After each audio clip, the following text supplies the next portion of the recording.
बिस्मिल्लाहिर्रहमानिर्रहीम। दो बच्चों के बाप के कातिल को हज़रत उमर रज़ी अल्लाह अन्हो की अदालत में हैरानकुन सज़ा। दो नौजवान सैयदना उमर रज़ी अल्लाह अन्हो की महफिल में दाखिल होती ही महफिल में बैठे एक शख्स के सामने जाकर खड़े हो जाते हैं और उसकी तरफ उंगली करके कहते हैं, या उमर रज़ी अल्लाह अन्हो, ये है वो शख्स। सैयदना उमर रज़ी अल्लाह अन्हो इनसे पूछते हैं, क्या किया है उस शख्स ने? या अमीरुल मोमिनीन, उस शख्स ने हमारे बाप को कत्ल किया है। क्या कह रहे हो, इसने तुम्हारे बाप को कत्ल किया है? सैयदना उमर रज़ी अल्लाह अन्हो इनसे पूछते हैं। सैयदना उमर रज़ी अल्लाह अन्हो फिर इस शख्स से मुखातिब होकर पूछते हैं, क्या तूने इनके बाप को कत्ल किया है?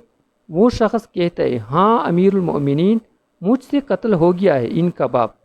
किस तरह कत्ल किया है? सैयदना उमर रज़ी अल्लाह अन्हो पूछते हैं, या उमर रज़ी अल्लाह अन्हो, इनका बाप अपने ऊँट समेत मेरे खेत में दाखिल हो गया था। मैंने मना किया, बाज नहीं आया तो मैंने एक पत्थर दे मारा जो सीधा उसके सर में लगा और वो मौके पे मर गया। फिर तो किसास देना पड़ेगा, मौत है उसकी सज़ा। सैयदना उमर रज़ी अल्लाह अन्हो कहते हैं, ना फैसला लिखने की ज़रूरत और फैसला भी ऐसा अटल कि जिस पर किसी बहस मुबहसी की भी गुंजाइश नहीं। ना ही इस शख्स से इसके कुंबे के बारे में कोई सवाल किया गया है, ना ही ये पूछा गया है कि ताल्लुक़ किस कदर शरीफ ख़ानदान से है। ना ही ये पूछने की ज़रूरत महसूस की गई है कि ताल्लुक़ किसी मुअज़्ज़ज़ कबीले से तो नहीं, माशरे में क्या रुतबा या मुकाम है। इन सब बातों से भला सैयदना उमर रज़ी अल्लाह अन्हो को मतलब ही क्या है? क्योंकि मामला अल्लाह के दीन का हो तो उमर रज़ी अल्लाह अन्हो पर कोई भी असर अंदाज नहीं हो सकता और ना ही कोई अल्लाह की शरीयत की तनफीज़ के मामले पर उमर रज़ी अल्लाह अन्हो को रोक सकता है। हत्ता के सामने उमर रज़ी अल्लाह का अपना बेटा ही क्यों ना कातिल की हैसियत से आ खड़ा हो, किसास तो इससे भी लिया जाएगा। वो शख्स कहता है, ए अमीरुल मोमिनीन, इसके नाम पर जिसके हुक्म से ये ज़मीन व आसमान कायम खड़े हैं, मुझे सहरा में वापस अपनी बीवी बच्चों के पास जाने दीजिए ताकि मैं उनको बता आऊँ कि मैं कत्ल कर दिया जाऊँगा। इनका अल्लाह और मेरे सिवा कोई आसरा नहीं है, मैं उसके बाद वापस आ जाऊँगा। सैयदना उमर रज़ी अल्लाह अन्हो कहते हैं, कौन तेरी ज़मानत देगा कि तू सहरा में जाकर वापस भी आ जाएगा? मजमा पर एक खामोशी छा जाती है। कोई भी तो ऐसा नहीं है जो इसका नाम तक भी जानता हो। इसके कबीले, खेमे या घर वगैरह के बारे में जानने का मामला तो बात की बात है। कौन ज़मानत दे इसकी? क्या ये 10 दरहम के उधार या ज़मीन के टुकड़े या किसी ऊँट के सौदे की ज़मानत का मामला है? इधर तो एक गर्दन की ज़मानत देने की बात है जिसे तलवार से उड़ा दिया जाना है। और कोई ऐसा भी तो नहीं है जो अल्लाह की शरीयत की तनफीज़ के मामले पर उमर रज़ी अल्लाह अन्हो से एतराज़ करे या फिर इस शख्स की सिफारिश के लिए ही खड़ा हो जाए। और कोई हो भी नहीं सकता जो सिफारिशी बनने की सोच सके। महफिल में मौजूद सहाबा रज़ियल्लाहु अन्हुम पर एक खामोशी सी छा गई थी। इस सूरत हाल से ख़ुद हज़रत उमर रज़ियल्लाहु अन्हु भी मुतासिर हैं, क्योंकि उस शख्स की हालत ने सबको ही हैरत में डालकर रख दिया है। क्या इस शख्स को वाकई किसास के तौर पर कत्ल कर दिया जाए और उसके बच्चे भूखों मरने के लिए छोड़ दिए जाए, या फिर इसको बग़ैर ज़मानती के वापस जाने दिया जाए? वापस ना आया तो मकतूल का खून रहेगा जाएगा। खुद सैयदना उमर रज़ी अल्लाह अन्हु सर झुकाए अफसुर्दा बैठे हैं।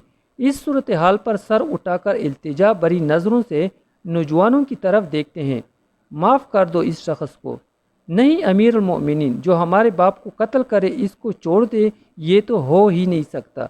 नौजवान अपना आखिरी फ़ैसला बग़ैर किसी झिझक के सुना देते हैं। हज़रत उमर रज़ी अल्लाह अन्हु एक बार फिर मजमा की तरफ देखकर बुलंद आवाज़ से पूछते हैं, ए लोगों, है कोई तुम में से जो इस शख्स की ज़मानत दे? हज़रत अबू ज़र गफ़ारी रज़ी अल्लाह अन्हु अपने ज़ुहद व सिद्क़ से भरपूर बुढ़ापे के साथ खड़े होकर कहते हैं, मैं ज़मानत देता हूँ इस शख्स की। सैयदना उमर रज़ी अल्लाह अन्हु कहते हैं, अबू ज़र, उसने कत्ल किया है, चाहे कत्ल ही क्यों ना किया हो। अबू ज़र रज़ी अल्लाह अपना अटल फ़ैसला सुनाते हैं। उमर रज़ी अल्लाह, जानते हो उसे? अबू ज़र रज़ी अल्लाह अन्हु, नहीं जानता उसे। उमर रज़ी अल्लाह तआला अन्हु, तो फिर किस तरह ज़मानत दे रहे हो? अबू ज़र रज़ी अल्लाह अन्हु, मैंने इसके चेहरे पर मोमिनों की सिफ़ात देखी हैं और मुझे ऐसा लगता है कि ये शख्स झूठ नहीं बोल रहा। इंशाअल्लाह ये लौट कर वापस आ जाएगा। عمر رضی اللہ: ابو ذر دیکھ، اگر یہ 3 دن میں لوٹ کر نہ آیا تو مجھے تمہاری جدائی کا صدمہ دیکھنا پڑے گا۔ امیر المومنین: پھر اللہ مالک ہے۔ ابو ذر اپنا فیصلہ پر ڈٹے ہوئے جواب دیتے ہیں۔ سیدنا عمر رضی اللہ سے 3 دن کی مہلت پا کر وہ شخص رخصت ہو جاتا ہے۔ کچھ ضروری تیاریوں کے لیے بیوی بچوں کو الوداع کہنے، اپنے بعد ان کے لیے کوئی راہ دیکھنے اور اس کے قصاص کی ادائیگی کے لیے قتل کیے جانے کی غرض سے لوٹ کر واپس آنے کے لیے، اور پھر 3 راتوں کے بعد عمر رضی اللہ بلا کیسے اس امر کو بلا پاتے؟ انہوں نے تو ایک ایک لمحہ گن کر کاٹا تھا۔ عصر کے وقت شہر میں منادی پیر جاتی ہے، نوجوان اپنے باپ کا قصاص لینے کے لیے بے چین، اور لوگوں کا مجمع اللہ کی شریعت کی تنفیذ دیکھنے کے لیے جمع ہو چکا ہے۔ حضرت ابو ذر رضی اللہ بھی تشریف لاتے ہیں اور آ کر حضرت عمر رضی اللہ کے سامنے بیٹھ جاتے ہیں۔ کدھر ہے وہ آدمی؟ سیدنا عمر رضی اللہ سوال کرتے ہیں۔ مجھے کوئی پتہ نہیں ہے یا امیر المؤمنین، ابو ذر رضی اللہ مختصر جواب دیتے ہیں۔ ابو ذر رضی اللہ آسمان کی طرف دیکھتے ہیں، جدھر سورج ڈوبنے کی جلدی میں آج معمول سے زیادہ تیزی کے ساتھ جاتا دکھائی دے رہا ہے۔ محفل میں ہو کا عالم ہے، اللہ کے سوا کوئی نہیں جانتا کہ آج کیا ہونے جا رہا ہے۔ یہ سچ ہے کہ ابو ذر رضی اللہ سیدنا عمر رضی اللہ کے دل میں بستے ہیں۔ عمر رضی اللہ سے ان کی جسم کا ٹکڑا مانگے تو عمر رضی اللہ دیر نہ کرے، کاٹ کر ابو ذر کے حوالے کر دے۔ لیکن ادھر معاملہ شریعت کا ہے، اللہ کے احکامات کی بجاوری کا ہے۔ کوئی کھیل تماشا نہیں ہونے جا رہا ہے، نہ ہی کسی کی حیثیت یا صلاحیت کی پیمائش ہو رہی ہے۔ حالات و واقعات کے مطابق نہیں، اور نہ ہی زمان و مکان کو بیچ میں لایا جانا ہے۔ قاتل نہیں آتا تو ضامن کی گردن جاتی نظر آ رہی ہے۔ مغرب سے چند لحظات پہلے وہ شخص آ جاتا ہے۔ بے ساختہ حضرت عمر رضی اللہ کے منہ سے اللہ اکبر کی صدا نکلتی ہے، ساتھ ہی مجمع بھی اللہ اکبر کا ایک بھرپور نعرہ لگاتا ہے۔ حضرت عمر رضی اللہ اس شخص سے مخاطب ہو کر کہتا ہے، اے شخص، اگر تو لوٹ کر نہ بھی آتا تو ہم نے تیرا کیا کر لینا تھا؟ نہ ہی تو کوئی تیرا گھر جانتا ہے اور نہ ہی کوئی تیرا پتہ جانتا تھا۔ امیر المومنین، اللہ کی قسم بات آپ کی نہیں، بات اس ذات کی ہے جو سب ظاہر و پوشیدہ کے بارے میں جانتا ہے۔ دیکھ لیجئے، میں آ گیا ہوں اپنے بچوں کو پرندوں کے چوزوں کی طرح صحرا میں تنہا چھوڑ کر، جدھر نہ درخت کا سایہ ہے اور نہ ہی پانی کا نام و نشان۔ میں قتل کر دیے جانے کے لیے حاضر ہوں۔ مجھے بس یہ ڈر تھا کہیں کوئی یہ نہ کہہ دے کہ اب لوگوں میں سے وعدوں کا ایفا ہی اٹھ گیا ہے۔ سیدنا عمر رضی اللہ نے ابو ذر کی طرف رخ کر کے پوچھا، ابو ذر، تو نے کس بنا پر اس کی ضمانت دے دی تھی؟ ابو ذر رضی اللہ نے کہا، اے عمر، مجھے اس بات کا ڈر تھا کہیں کوئی یہ نہ کہہ دے کہ اب لوگوں سے خیر ہی اٹھا لی گئی ہے۔ سیدنا عمر رضی اللہ عنہ نے ایک لمحے کے لیے توقف کیا اور پھر ان دونوں نوجوانوں سے پوچھا کہ کیا کہتے ہو اب؟ نوجوانوں نے روتے ہوئے جواب دیا، اے امیر المومنین، ہم اس شخص کی صداقت کی وجہ سے اسے معاف کر دیتے ہیں۔ ہمیں اس بات کا ڈر ہے کہ کہیں کوئی یہ نہ کہہ دے کہ آپ لوگوں میں سے عفو اور درگزر ہی اٹھا لیا گیا ہے۔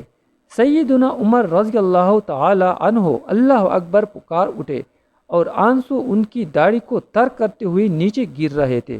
اے نوجوانوں، تمہاری عفو و درگزر پر اللہ تمہیں جزائے خیر دے۔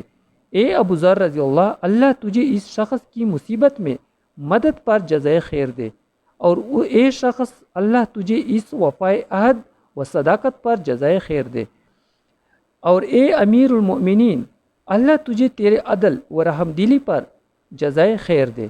محدثین میں سے ایک یوں کہتے ہیں کہ قسم ہے اس ذات کی جس کے قبضے میں میری جان ہے، اسلام اور ایمان کی سعادت ہے تو عمر رضی اللہ عنہ کے کفن کے ساتھ ہی دفن ہو گئی تھی، اور اے اللہ جزائے خیر دے اپنے بے کس بندے کو جس نے ترجمہ کر کے اس پیغام کو اپنے احباب تک پہنچا دیا، اور اے اللہ جزائے خیر دینا ان کو بھی جن کو یہ پیغام اچھا لگے اور وہ اسے آگے اپنے دوستوں کے ساتھ پھیلائیں۔